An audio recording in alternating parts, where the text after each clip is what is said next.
हमारे stock market investing course के next lecture में अभी तक के लेक्चर्स में हम आपको पूरे फंडामेंटल एनालिसिस का फ्रेमवर्क दे चुके हैं, जिसमें हमने आपको बताया है कि कौन से फैक्टर्स देखकर शेयर बाय करना चाहिए, स्टॉक्स का वैल्यूएशन कैसे करना है, जिससे आप सही टाइम पर सही स्टॉक्स को बाय कर सकते हैं। लेकिन अगर आप स्टॉक मार्केट से प्रॉफिट कमाना चाहते हैं ना, तो फिर सिर्फ सही टाइम पर सही स्टॉक को बाय करना जरूरी नहीं है, बल्कि सही टाइम पर स्टॉक को सेल करना भी जरूरी है। तो आज के लेक्चर में मैं आपको बताऊंगा कि शेयर को कब सेल करना चाहिए। तो चलिए इस लेक्चर की शुरुआत करते हैं। तो दोस्तों, सबसे पहले ऐसे रीजंस को डिस्कस कर लेते हैं जब किसी भी स्टॉक को सेल करना एक गलत डिसीजन होता है, मतलब जिस टाइम पर आपको स्टॉक को सेल नहीं करना चाहिए। तो इसमें सबसे पहला रीजन है लॉस होने की वजह से स्टॉक को सेल करना। आप जब भी स्टॉक मार्केट में इन्वेस्ट करेंगे तब कुछ ना कुछ ऐसे स्टॉक जरूर होंगे जिनमें आपको लॉस होगा। फिर चाहे आपने कितनी भी रिसर्च करने के बाद उन स्टॉक्स को सेलेक्ट किया हो, लेकिन सिर्फ स्टॉक में आपको लॉस हो रहा है, इस रीजन से स्टॉक को बेचना एक गलत इन्वेस्टिंग अप्रोच है। तो अगर कभी आपके बाय करने के बाद शेयर की प्राइस गिरती है ना, तो आपको इस केस में उसकी प्राइस गिरने के पीछे का रीजन पता करना चाहिए, क्योंकि कई बार शेयर्स की प्राइस में टेम्पररी करेक्शंस भी होते हैं, जो कि आपके लिए एक अपॉर्चुनिटी हो सकते हैं स्टॉक्स को सस्ते में खरीदने के लिए। जबकि ऐसे टाइम पर अगर आपने इन टेम्पररी करेक्शन से डरकर अपने स्टॉक को सेल कर दिया, तो अच्छे स्टॉक्स में भी आपको लॉस हो सकता है। तो सिर्फ शेयर की प्राइस गिर रही है इस वजह से उसे सेल ना करें, उसके गिरने के पीछे का रीजन पता करें। दूसरा, कई बार इन्वेस्टर्स लॉन्ग टर्म के लिए शेयर बाय करते हैं, लेकिन जैसे ही उन्हें थोड़ा बहुत प्रॉफिट होता है वो उसे सेल कर देते हैं और उस पैसे से कोई बाइक या मोबाइल एक्सेट्रा खरीद लेते हैं। ये भी सही नहीं है। अगर आप अपनी कैपिटल को ग्रो करना चाहते हैं तो वो सिर्फ अच्छे स्टॉक्स को लॉन्ग टर्म तक होल्ड करके ही किया जा सकता है। अगर आप थोड़ा बहुत प्रॉफिट होते ही अपने स्टॉक को सेल कर देंगे और उससे अपने कोई शौक की चीज खरीद लेंगे, तो इससे आप कभी भी मल्टी बैगर रिटर्न्स गेन नहीं कर पाएंगे। तो अब आपको समझ आ गया है कि स्टॉक को कब सेल नहीं करना चाहिए। तो चलिए अब जानते हैं कि स्टॉक को कब सेल करना चाहिए। तो सबसे पहला रीजन जब आपको अपना शेयर सेल करना चाहिए वो है कि जब आपका थीसिस गलत हो जाए। तो देखो, जब भी आप किसी स्टॉक में इन्वेस्ट करते हो तब आपके पास कुछ थीसिस और एंटी थीसिस पॉइंटर्स होने चाहिए। थीसिस पॉइंटर्स में वो सारे रीजंस आएंगे कि आप क्यों उस शेयर को खरीदना चाहते हैं, उसके बिजनेस मॉडल में आपको क्या पसंद है, या किस वजह से आपको लगता है कि उस स्टॉक का रेवेन्यू बढ़ेगा, मार्जिन बढ़ेगा या फिर बिजनेस बढ़ेगा। और एंटी थीसिस में आपको कंपनी में जो रिस्क नजर आ रहे हैं, आपको वो पॉइंटर्स इंक्लूड करने चाहिए। अब मान लो कि आपको थीसिस पॉइंट ज्यादा नजर आए और आपने उसमें इन्वेस्ट कर दिया, लेकिन आपके इन्वेस्ट करने के बाद आपको दिखाई देता है कि आपके जो थीसिस पॉइंट्स थे वो सही तरीके से प्ले आउट नहीं हो रहे हैं और उसका उल्टा आपके जो एंटी थीसिस पॉइंट्स थे वो ज्यादा डोमिनेंट हो रहे हैं, तो तब आपको उस स्टॉक को सेल करना चाहिए, क्योंकि जिस रीजन की वजह से आपने उस स्टॉक में इन्वेस्ट किया था वो रीजन ही वर्कआउट नहीं कर रहा है। फॉर एग्जाम्पल, मान लो आप एक फार्मा कंपनी में ये सोचकर इन्वेस्ट करते हो कि उसका एक प्रोडक्ट है जो कि यूएस में बहुत ज्यादा सेल हो रहा है, जिससे उसका रेवेन्यू बढ़ेगा।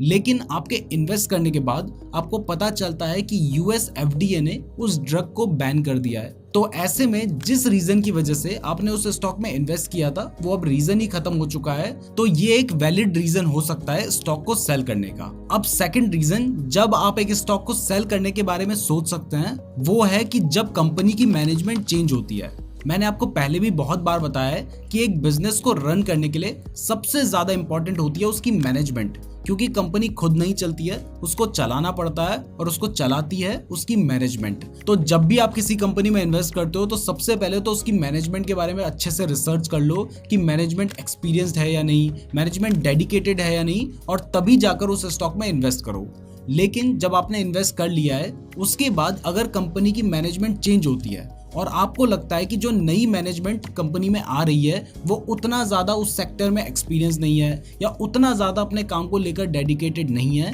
तो क्योंकि जिस मैनेजमेंट को देखकर आपने उस स्टॉक में इन्वेस्ट किया था कि ये मैनेजमेंट अपने बिजनेस को आगे बढ़ाएगी, अब वो मैनेजमेंट ही चेंज हो चुकी है और जो नई मैनेजमेंट आई है वो उतनी ज़्यादा डेडिकेटेड नज़र नहीं आ रही है, तो ये भी एक वैलिड रीज़न हो सकता है स्टॉक को सेल करने का। इवन आपने कई बार सुना भी होगा कि किसी कंपनी का सीईओ चेंज होते ही शेयर की प्राइस प्राइस बहुत ज्यादा गिर जाती है। तो उसका रीजन भी कई बार यही होता है कि जो नया सीईओ आता है, हो सकता है कि इन्वेस्टर्स को लगता है कि वो उतना ज्यादा एफिशिएंट या डेडिकेटेड या एक्सपीरियंस नहीं है, जिस वजह से इन्वेस्टर्स उस स्टॉक को सेल करना शुरू कर देते हैं और इससे उसके शेयर की प्राइस गिर जाती है। अगर इसका एक एग्जांपल आपको दूं तो एसीसी और अंबुजा दोनों ही इंडिया की टॉप सीमेंट कंपनीज हैं और इन दोनों ही कंपनीज को होलसेम ग्रुप मैनेज करते थे। लेकिन जैसे ही उन्होंने अनाउंस किया कि वो अपनी इन दोनों ही कंपनीज को बेच रहे हैं और फिर जब दोनों कंपनी को अडानी ग्रुप ने खरीदा, तो तब शायद इन्वेस्टर्स को अडानी ग्रुप की मैनेजमेंट पसंद नहीं आई और उसके बाद एसीसी और अंबुजा दोनों के शेयर की प्राइस बहुत ज्यादा गिर गई थी।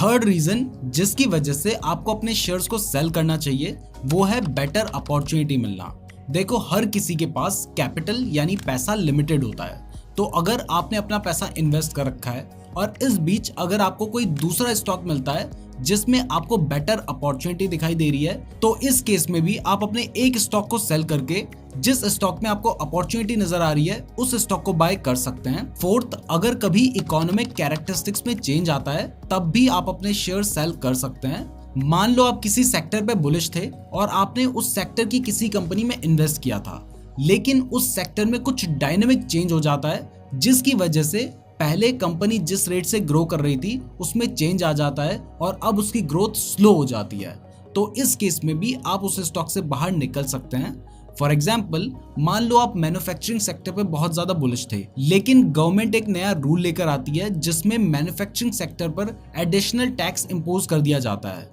तो इससे ऑब्वियसली उनकी कॉस्ट बढ़ जाएगी जिससे कंपनी की ग्रोथ कम हो सकती है। तो इस केस में भी आप अपने स्टॉक को सेल कर सकते हैं। फिफ्थ, अगर स्टॉक ओवर वैल्यूड हो जाता है और उसकी प्राइस के हिसाब से उसकी सेल्स नहीं बढ़ रही है और आपको लग रहा है कि स्टॉक की प्राइस गिर सकती है, तो भी आप उस स्टॉक को सेल कर सकते हैं। लेकिन यहाँ पर एक प्रॉपर रिसर्च की जरूरत होती है, तो इसके लिए हमने आपको जो कंपनी का वैल्यूएशन करना सिखाया है ना, वो आपके काम आएगा। और लास्ट, अगर जिस कंपनी में आपने इन्वेस्ट किया था उसके पास कोई मोट है, मोट का मतलब है कोई ऐसा फैक्टर जिसकी वजह से वो कंपटीशन को बीट कर सकती है या फिर उसकी फील्ड में कॉम्पिटिटर्स नहीं आ सकते हैं, और आपके इन्वेस्ट करने के बाद अगर किसी वजह से मान लो वो मोट खत्म हो जाती है, तो ये भी एक रीजन हो सकता है जब आपको अपने स्टॉक से बाहर निकल जाना चाहिए। फॉर एग्जाम्पल, अगर किसी कंपनी के पास गवर्नमेंट की तरफ से एक्सक्लूसिव लाइसेंस है एनर्जी सेक्टर में बिजनेस करने का, तो ये जो एक्सक्लूसिव लाइसेंस है ये उस कंपनी के लिए मोट है,